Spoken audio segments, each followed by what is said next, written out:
भाजपा का डीएनए ही किसान विरोधी है और उसके लिए मैं केवल और केवल आपके समक्ष 4 बातें रखूंगा। बीजेपी सरकार ने खेती का बजट ही काट दिया और जो दिया वो खेती पर खर्च नहीं किया। साल 2020-21 में देश के कुल बजट के प्रतिशत में कृषि का बजट था 4.41%। The agriculture budget was 4.41% of the total budget in the year 2020-21. साल 2023-24 में खेती का बजट कुल बजट के प्रतिशत का 2.57% रह गया है। That means about 50% less.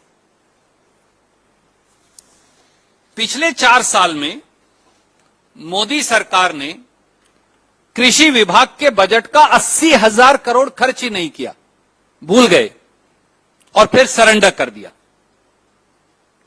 This is a shocking fact that is available now in public domain. In last 4 years, Modi government forgot to spend 80,000 crore rupees of the agricultural budget. And I'm giving you figures, they are right here. 2019-20 में 34,518 करोड़ रुपया budget का खर्च नहीं किया, surrender कर दिया। 2020-21 में agriculture budget का 23,825 करोड़ सरेंडर कर दिया। 2021-22 में 429 करोड़ सरेंडर कर दिया और 2022-23 में 19,762 करोड़ सरेंडर कर दिया। Why even have an agriculture budget if you are never going to spend that money? If this is not betrayal with 62 crore farmers of India, what is? किसान सम्मान निधि में से अब 2 करोड़ किसानों का नाम ही काट दिया।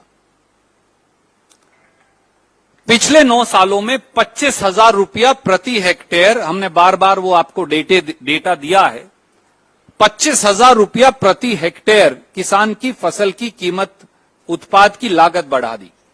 बाद में कहा 6,000 रुपया देंगे प्रति किसान, नॉट प्रति हेक्टेयर। अप्रैल जुलाई 2022 में 11वीं किश्त दी किसान सम्मान निधि की, उसमें थे 10,45,59,000 किसान।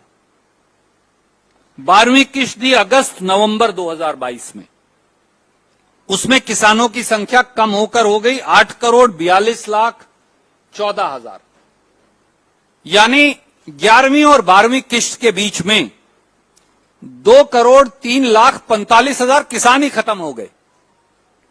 This must be the only unique country in the world where in a period of 6 months, 2,03,00,000 people have stopped doing agriculture as per Modi government. They have ceased to be farmers.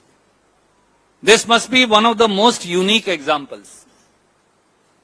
तो सारे किसान अब कहां चले गए, इस बात का जवाब कोई नहीं देता।